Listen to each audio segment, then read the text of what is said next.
Welcome back! Oh, you look tired. Have you had trouble sleeping, worrying about Athenodorus and his new house? Yes, welcome back to part 2 of our ancient ghost story.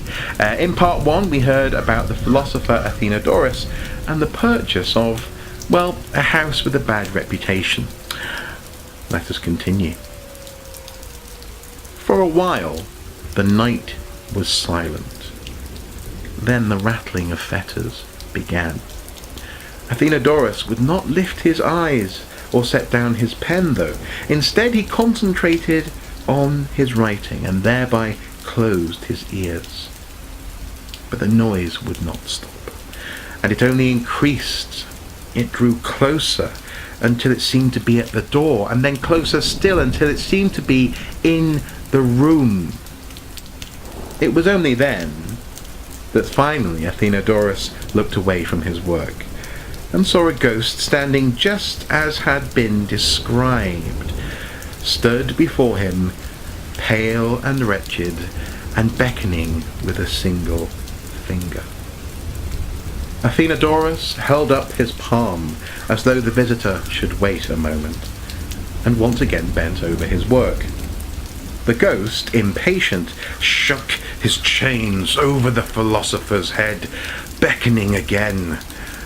This time, the philosopher picked up his lamp and followed the ghost as it moved slowly, seemingly encumbered by its chains. Upon reaching the courtyard, the ghost suddenly vanished. Now, on his own, Athenodorus looked around and carefully marked the spot where the ghost had vanished with a handful of leaves and twigs. The following day, he asked the magistrate to have the spot dug up, and at the spot was found, entwined in chains, the skeleton of a man. The body had lain in the ground a long time and had left, and nothing was left but bones and corroded chains.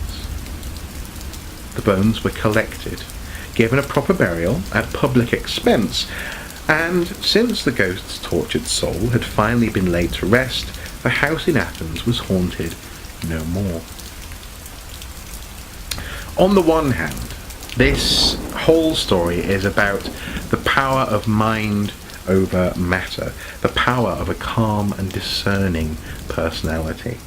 But on the other hand, it leaves the door firmly open to otherworldly visitors in the middle of the night. I don't know about you, but I find it extremely pleasing that even in Roman times, people enjoyed a good ghost story.